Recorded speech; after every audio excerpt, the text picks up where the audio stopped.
ইফালে অসমৰ বিভিন্ন স্থানত ট্ৰাক চালকৰ ওপৰত গুণ্ডাগিৰি বিশেষ জাতিৰ ট্ৰাক চালকক টাৰ্গেট কৰি গুণ্ডা বাহিনীয়ে চলায় আক্ৰমণ ট্ৰাক চালকৰ মাজত সৃষ্টি হৈছে আতংকৰ অসম বংগ সীমান্তৰ ডামৰাপাৰা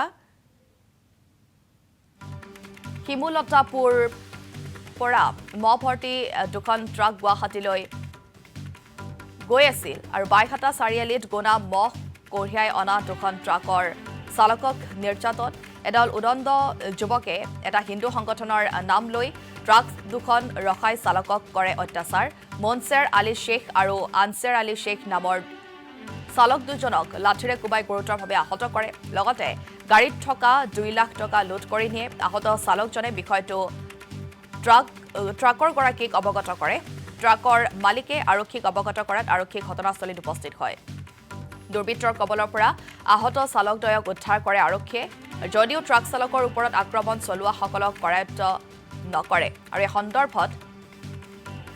হিমুলতাপু আৰক্ষী চকীত ভুক্তভোগীসকলে এজাহাৰ দাখিল কৰে ঘটনাৰ তদন্ত কৰি দোষীক কৰায়ত্ব কৰাৰ বাবে আৰক্ষীৰ ওচৰত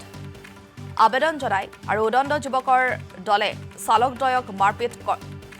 কৰোঁতেই ক্ষান্ত নাথাকি গুনা মহৰ সৰবৰাহকাৰী হিচাপে হাফিজুল আৰু জনৈক অধিকাৰীৰ নাম ক'বলৈ হেঁচা প্ৰয়োগ কৰে দলটোৱে ভয় ভাবুকি দেখুৱাই ট্ৰাক চালকদ্বয়ৰ ভিডিঅ' বনাই সামাজিক মাধ্যমত প্ৰচাৰ কৰে আৰু সমগ্ৰ ঘটনাৰ তদন্ত কৰি দোষীক কঠোৰ শাস্তিৰ দাবী জনাইছে